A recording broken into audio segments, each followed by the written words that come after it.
Again, it's a rich thing.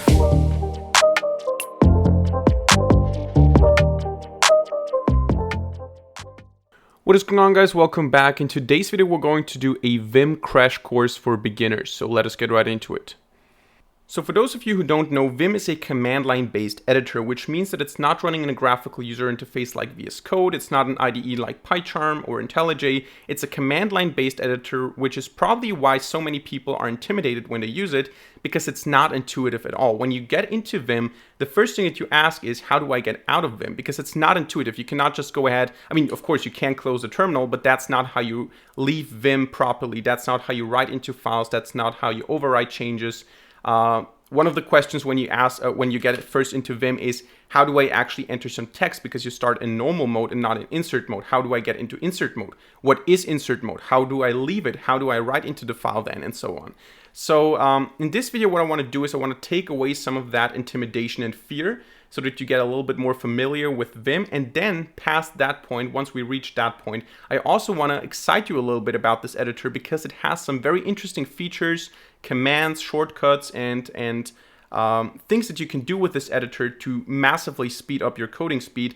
And I personally nowadays am only coding in Vim anymore because it's super fast. In the beginning, you're super slow because you don't know what you're doing at all and you need to practice. But after a couple of weeks, you get super fast at coding in Vim and you can massively increase your developer speed. However, in this video, I don't want to talk too much about why you should be using Vim. I just want to show you some basics here. So I'm going to make this video as short as possible and at the same time put in as much information as possible. And the first thing we're going to talk about is how do you get into Vim? How do you get Vim onto your system?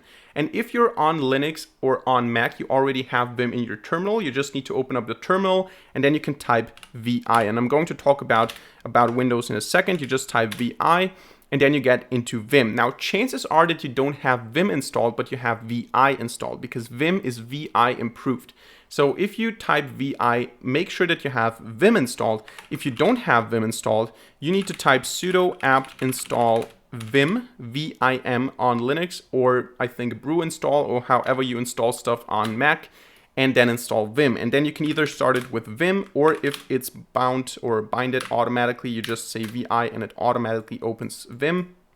So if that's the case, you can start editing directly. On Windows, you don't have Vim on your system. You don't even have VI on your system. It's not in CMD, it's not in PowerShell. And you can do two things to get Vim onto your system. The first thing is you can download the Linux subsystem for Windows, which is what I'm doing. However, this is a little bit more complex. The installation is not as intuitive. Maybe if you're not too familiar with computer science programming or Linux at all, it's a little bit intimidating. However, if you're comfortable installing a Linux subsystem on Windows by using the App Store, and maybe I'm going to make a video on that in the future, but if you're comfortable doing that, I highly recommend that because that's very awesome.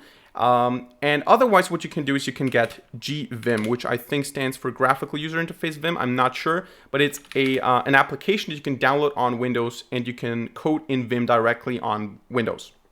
So that's how you can get Vim onto your system. Alright, so let us get started with the very basic stuff. First, we're going to create a new file by typing vi-test.txt. This is how we create a new file, or if test.txt already exists, we're going to open up the existing file. In this case, it's a new file, as you can see down here on the left. And let me give you the first tip here. If you want to leave Vim right away, you press :Q and you're out of Vim. If you are in insert mode or in any other mode, you press escape to leave that mode and you press WQ to get out of Vim. That's where most people get stuck when they use Vim for the first time. So you don't want to fall into that trap. If you want to insert some text, because by default you start into the so-called normal mode. If you want to insert some text, what you do is you press the I key to enter the insert mode, as you can see down here on the left. And then you can just write some text here. Hello world, what is up? This is Vim and it is awesome, whatever. And with the escape key, you get out of that insert mode. So then if you want to write into the file, if you want to save the changes, you have to press W, or actually :W, and then you wrote the text into the file. And you can say WQ to write and quit at the same time. If you change something and you don't want to save it, so let's say we insert some other stuff down here, some other stuff, and we don't want to save it, but we also don't want to delete it manually. What you need to do is we need to say colon, Q, and exclamation mark, which means that we're just going to ignore all the changes. We're not going to save them. We're going to overwrite them.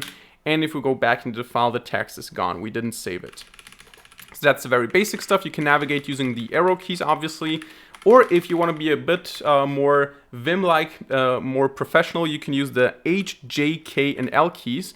L goes right, H goes left, and J goes down, K goes up. This makes a lot of sense if you're using 10 fingers for typing, because then you don't have to move to the arrow keys. You're saving a lot of time there because you don't have to move your right hand to the arrow keys. So if you're a 10-finger typer, a very skilled 10-finger typo, you don't want to use the arrow keys. I'm still practicing. This is why I'm using the arrow keys. It's a bit more intuitive, but that's definitely something I need to change here. But that's the basic navigation in Vim. Now we can also enter the insert mode using some other keys. We don't need to be limited to the I key, because let's say I take this word awesome here and I want to enter some text at the point S.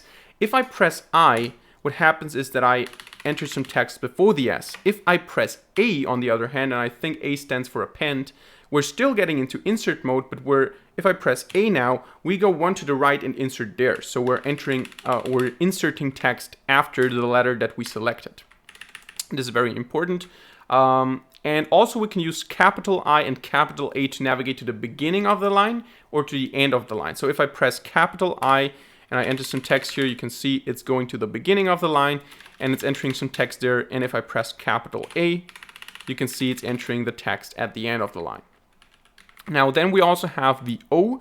O means open up a new line below. So if I just press the O key, it opens up a new line below and I can enter some text here. And if I press uppercase O, it's opening or creating a line above the line that I'm currently at, and then I can enter some text here. So this is the basic navigation and inserting in Vim. Alright, so let's get to some stuff that's a bit more interesting. Instead of just using the arrow keys or H, J, K, L, we can also jump word by word. So if we're in normal mode and I select this word here and then I press W, it's jumping a whole word. This is very, very important because we're not just needing this for navigation, we also need this for selection. We're going to talk about that in a second, but besides W, we also have B, which is going back. And we also have uppercase W and uppercase B. And I think this doesn't matter for this particular line here, but let's say we have something like, I don't know, hello underscore world, or I don't know what, period, test, 1, 2, 3 or something. Now, if I press W, it's jumping to the point. Whereas if I press uppercase W, it's jumping the whole thing because this is one block of code. We're not having any spaces in between, and this is why it's treating it as a whole word. If you're using the uppercase W, and also if you're using the uppercase B, B is just going backwards. So that's something that you need to know. Even if you're not using it for navigation because you prefer using the arrow keys, we're going to need it right now because we're going to next talk about replacing, cutting, pasting and copying, or yanking as it's called in Vim. So let's say you want to replace something here. Now, first of all, you can replace it by just pressing the R key. If I want to replace this W here, I just press R and I can press P as the next character, and you can see it is now Apesome. So it changed the W to a P, and I can change it back, R, W, and now we have awesome again. If I want to replace a whole word, letter by letter, I just have to press uppercase R, and you can see down here on the left, I'm now in replacing mode, and I can just write some word, space, test, and so on. So it's overriding the letters from this particular point. But we also can just replace the whole word, and it doesn't have to have the same length. So let's say I want to replace this and here with another word. What I can do to do this is I can press the C key. But C alone doesn't do a lot because C is just the replacing key. But then again, I need to say, okay, how much do I want to replace? Because maybe I want to replace the whole line. Maybe I want to replace just 2 words. Maybe I want to replace 1 word. So what do I actually want to replace? And in order to specify this, I have to follow up with another command. So I need to say C and then what? I need to say CW in order to change the whole word. So here I'm just going to say hello, whatever. Now, So this basically means if I want to change hello world here, I can say CW and the word is gone, or the world is gone. I can also start doing this in the middle of the word, but then it's not going to replace the whole word. It's just going to replace from here to the end of the word. So CW and the WO is still here, but the RLD is gone. This is because you need to always ask what happens if I'm here and I press W. It's navigating to the end of the line, or to the end of the word. So if I have something here, and if I'm in the middle of the word and I say W, it's going to the next word, which means that if I say CW, it's replacing that. Okay, so don't make it too complicated. We can also, and this is where the magic of Vim comes into play, we can also combine this with numbers. So I can go ahead and say, okay, I don't want to jump one word or two words. I want to jump X amount of words. So I can just type 7W and it's jumping 7 words. Now we don't have 7 words here, so let's do it with 3. I can say 3W and it's jumping 3 words. And guess what? We can also combine this with the replacement. So I can say C3W and it's replacing 3 words with whatever I write here now. This is very powerful, and this is where the magic of Vim actually comes from, because you can almost program while you're typing. You can say, okay, the next 5 words I want to replace them with this, and I want to do this, or I want to navigate as many lines down. So for example, another thing that you can do is you can just say 4 and press the down key, and you go 4 lines down instead of pressing down 4 times. And of course, if you have a lot of more lines, let's say we have some lines here, whatever, and I want to navigate 15 lines up, I say 15 up and I jump 15 lines up instead of pressing the up key or the down key 15 times. So this is very beneficial here, speeds up the development. Now let's talk about some more stuff. We can also use uppercase C. What uppercase C does is it just replaces the rest of the line. So if I'm targeting this H here and I press uppercase C, it's just replacing everything that comes after it, including the H itself or the selected character itself. And I can just write some stuff here. Notice it's always entering insert mode. If I just want to delete it without entering insert mode afterwards, so because if I say C, uppercase C, it's going into insert mode. If I just want to delete without going into insert mode, I have to press D. So uppercase D to delete the rest of the line, or I can say DW to delete the word. So here, Vim, for example, DW, deleting the word without entering the insert mode, or D2W for deleting 2 words, and so on.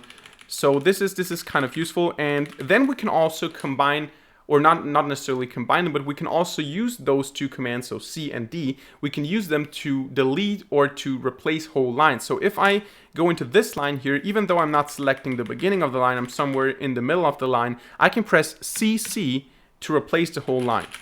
Or I can place DD to delete the whole line. And I can do this all the time. And guess what? Again, magic of Vim, I can also go ahead and say 4DD to delete 4 lines. Or I can go ahead and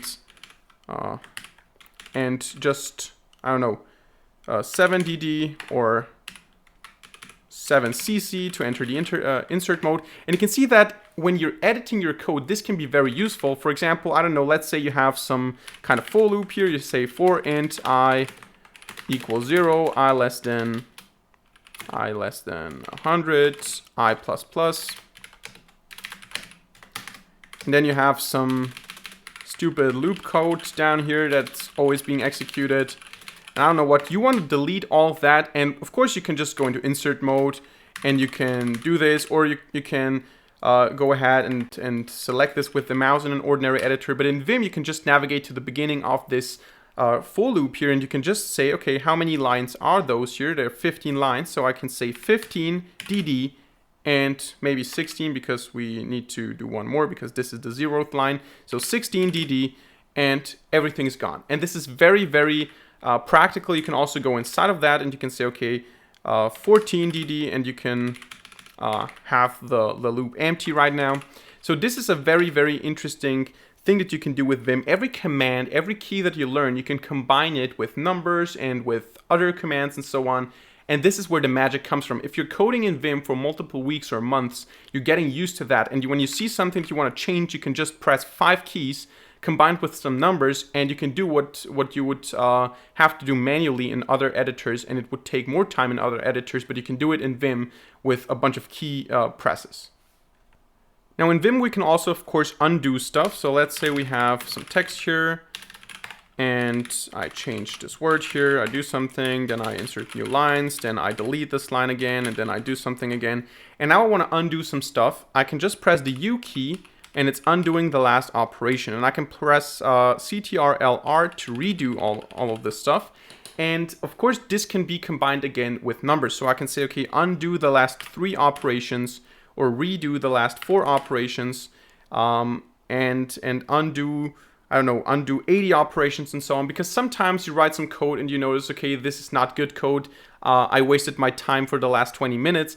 And now I want to undo all of this. And instead of spamming the U key or spamming the redo key, you can just say, okay, roughly 40 undos and then a bit more, or 50 undos and then a bit more, and so on. So this is a very useful feature instead of clicking or pressing the U button all the time, or CTRL-R for redo and so on. It's quite a useful feature. And then I also want to talk a little bit more about some advanced editing, because let's say we already saw how we can change words. But let's say we have something like Neural 9 video tutorials and so on. And I want to change the tutorials word, but I don't want to navigate to the beginning of the word, because if I want to change the word, I have to navigate to the beginning and say CW for change word. But maybe I'm currently here and I want to change the whole word. But if I say CW here, I can just change the rest of the word. So if I want to change this, first of all, of course, I can navigate to the beginning by pressing B and then CW. But you can also, if you're inside of a word, say change the inner word, replace the inner word, which means that we're selecting this word as a whole and replacing it. So I can say CIW and it's replacing the full word. So this is CIW here, like that. This is replacing the inner word. And I can, of course, do this with delete as well. DIW is deleting the inner word. And this does not only work with words, this also works with brackets. So if I say something like for int I equals 0, I is less than 100, I plus plus, and then I have some code here, blah, blah, blah, some nonsense. And now I want to change everything in between those parentheses here. What I have to do is I have to go somewhere inside of those parentheses, doesn't matter where, and then I say CI and a bracket, and I replace the whole content of this. And of course, this also works with those curly brackets here. I think it should work across multiple lines. So change inner curly brackets, and I change the whole content here. Yeah, as you can see. Now we can also jump between the opening and closing brackets. So if I'm here at the opening bracket, I can type % to jump to the closing bracket. I can do the same thing with the curly brackets here, like that, just %. And of course, this can again be used for selection. So I can say, okay, change % to change everything from this bracket to the closing bracket. This is something that I can do here as well. Then what do we have here? We also have some navigational tools. So instead of just going up and down and word by word, I can also go to the beginning of a file. Let's just write a little bit more here to see what this does. I can go to the beginning of a file if I'm somewhere in the file by pressing GG, like good game. And I go to the beginning of a file, and if I press capital G, I go to the end of a file. And if I press a line number, for example, I don't know, if I'm down here somewhere and I press 7 and capital G, it jumps to line 7, but we can also do this with a colon. So if I'm somewhere in the code and I have like multiple lines of code and they're somewhere up there and I want to jump to line 15, I just have to say colon 15, and there you go, we're jumping to line 15. So this is one thing that we can do. We can also navigate to the end of a line using a $sign or beginning of a line using a 0. That way we can jump without entering the insert mode, by the way, because then we can just use capital A and capital I if we want to insert. But if you just want to jump there, if you just want to say, okay, I want to delete until the end of the line, so D and $, deleting the end of the line until the end of the line. This is something, those are the things that we can use.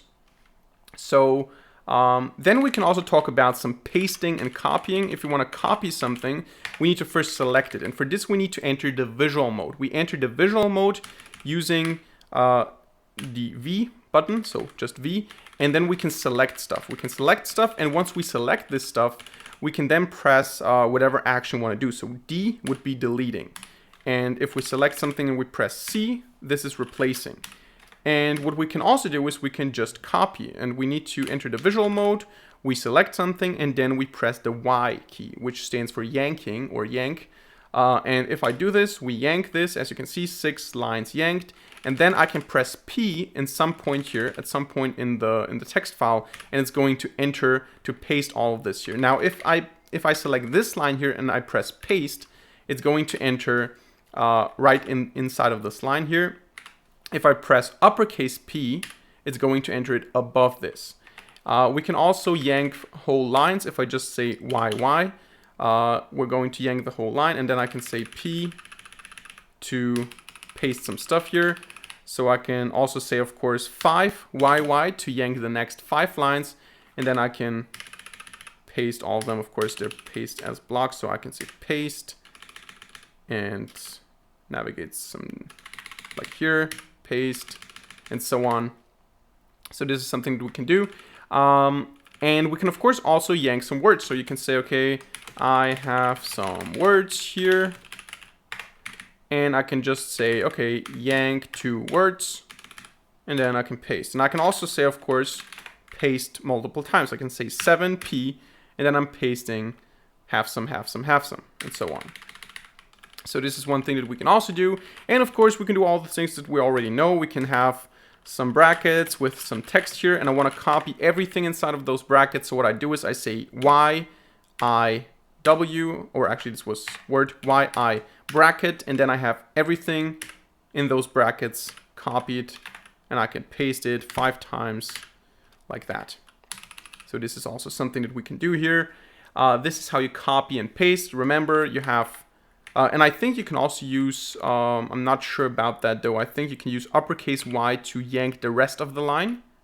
But I think it's just copying the whole line. Yeah, I think if you just use uppercase Y, it's copying the whole line. Yeah, seems to be the case. So now let's also talk about some more visual modes. We don't have the ordinary visual mode only. We also have visual lines. Visual lines means we're selecting multiple lines at once, or we're selecting whole lines instead of just regions. So we can start this by pressing Shift and V or uppercase V, and then we can select some lines. Once we have them, we can say Y for yanking them, and we can say P for pasting what we've yanked, or we can just select some lines to delete them with D. Or we can go into visual line mode, say 50 down, and then say D to delete 50 lines.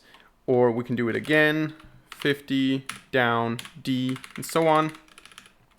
And we also have something called the visual block mode. The visual block mode is a column-wise selection. So let's say we have, hey, what is up? What is going on?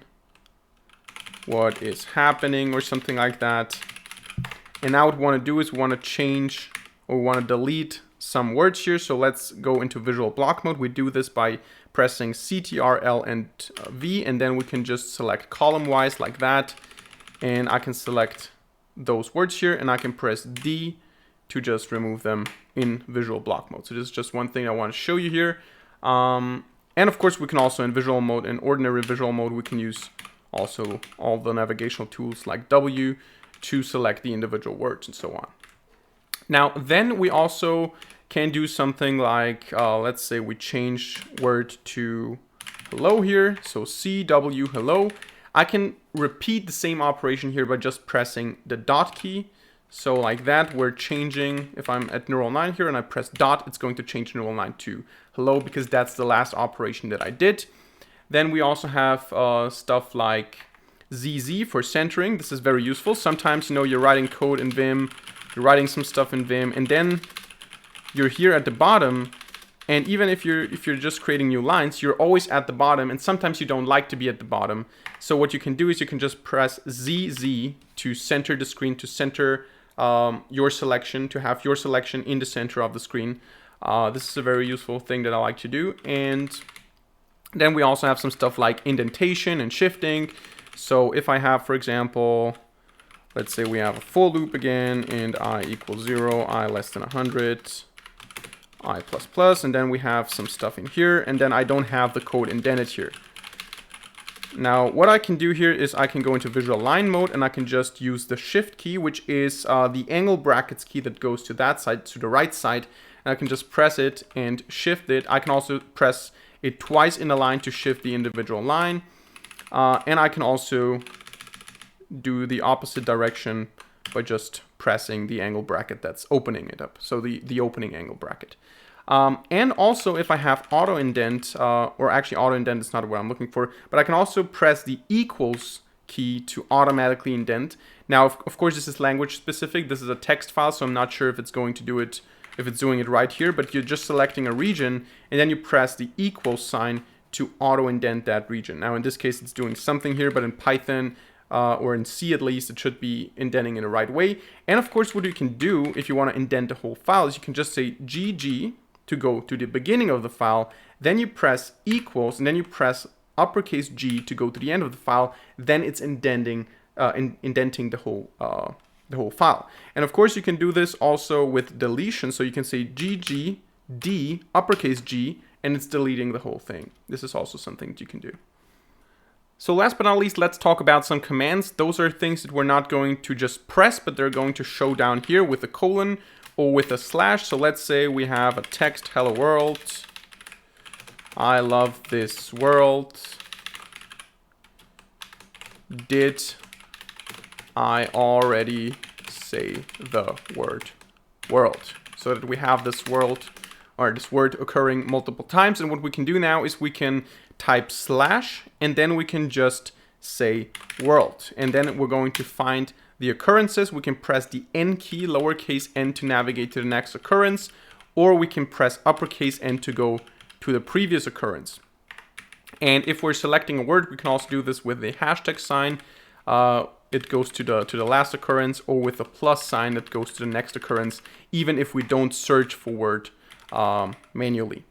So this is the searching, and we can also use this to replace stuff. So let's say we're in normal mode, and I can say colon, and then I can say % for the whole file, %s slash, and then we can say world is going to be replaced with, I don't know, Neural 9, and then we're going to say G for globally, and then every world is replaced with Neural 9. If I want to do this in one line only, so let's say down here I also have Neural 9 as a word, and I want to replace Neural 9 in this line, what I do is I say colon s slash Neural 9 replace with best YouTube channel G. It's going to replace it in that line, but it's not going to replace it down here. So this is how you do a basic substitution, basic search and replace in Vim. And now we can also look at some settings. So let's say we want to have some custom settings here. First of all, what I have on the left here is the numbers. You can set number to have line numbers. But I have a special thing as well activated. So if you just say set number, you're going to get 1, 2, 3, and so on. But I have also activated relative numbers. So you say set relative number. And if you do set relative number, you're going to see the numbers relative to your current position. So at the number right now, you're going to see the line number, and then you're going to see, okay, this is in fact line number 6, I think. It's 876, yes. But it's showing me that it's 3 above the current line. And this is useful because sometimes I'm going to have a selection and I want to know, okay, what is this line at? Because I don't want to count. And I'm just going to say, okay, 7, so 7 up, and I'm going to select this, delete this, and so on. This is very useful. Then you can also choose a color scheme. You just say colon color scheme, and then you can choose some color schemes here, some basic stuff like, I don't know, let's go for dark blue. Where was it? Dark blue, like that, or color scheme blue, like that. It's not the most beautiful color scheme, but you can play around with those. Actually, it's hurting my eyes, so let's go back to slate. Is the one I used, I think. And yeah, so this is also something you can do. You can also set the tab stop, set tab stop equals 4 or 8, whatever you use as a tab size. You can also do auto indent if you want your code to be auto indented, so auto indent. And you can also activate the mouse, in fact. So if you want to scroll with the mouse, if you have some code here and you want to be able to scroll with the mouse, which is not enabled by default. Right now I'm scrolling, nothing is happening, and I can also not really select anything. I can select it in a terminal, but it's not selected in Vim. If I want to activate this, I can say set mouse equals A, and then I can scroll here with the mouse, and I can also select here You can see I'm entering visual mode and so on. So this is also quite useful for those of you who don't want to quit using the mouse just because you use Vim. Now, last but not least, I want to mention that some people are going to be intimidated because Vim looks so boring. You just have this black screen, or maybe blue or white, depending on a color scheme, but you just have the screen and some code. It's very boring. Maybe you don't want to code in it. I just want to show you here how Vim could look like if you take the time to customize it, to install some plugins, and you still have all the benefits that I showed you in this video, all those commands. But for example, we can look at my NeoVim setup here by just saying nvim dot to open the current directory. So first of all, I have a file tree here. Second of all, I can just open up code. You can see its syntax highlighted. I have an airline down here. You can see, what do we have here? Do not show again, just cancel this. You can see I'm in normal mode, I'm in insert mode, I'm in visual mode. You can see it has some nice colors. It shows me, okay, you're in Python. It shows me the encoding. I can open up some file tree here. I can open up with F8, a custom plugin that I have. I can open up some stuff on the side here. I can open up a terminal in split mode here. So I can do a lot of things here. And it's not that boring if you configure it right, but that takes time. I'm going to make a video on my config as well with NeoVim here. But I think this is kind of motivating to see that you can actually code in a very efficient way. You can edit code in a very efficient way. And it doesn't have to look boring. You can actually configure Vim to look like VS Code, and then it's, in my opinion, the better editor. So that's it for today's video. Hope you enjoyed and hope you learned something. If so, let me know by hitting the like button and leaving a comment in the comment section down below. And let me know if you want to see more Vim content, if you want to see my config, if you want to see some plugin rankings, some plugin recommendation, if you want to see some more Vim content in general. Let me know in the comment section, hit the like button, and of course don't forget to subscribe to this channel and hit the notification bell to not miss a single future video for free. Other than that, thank you very much for watching, see you in the next video, and bye.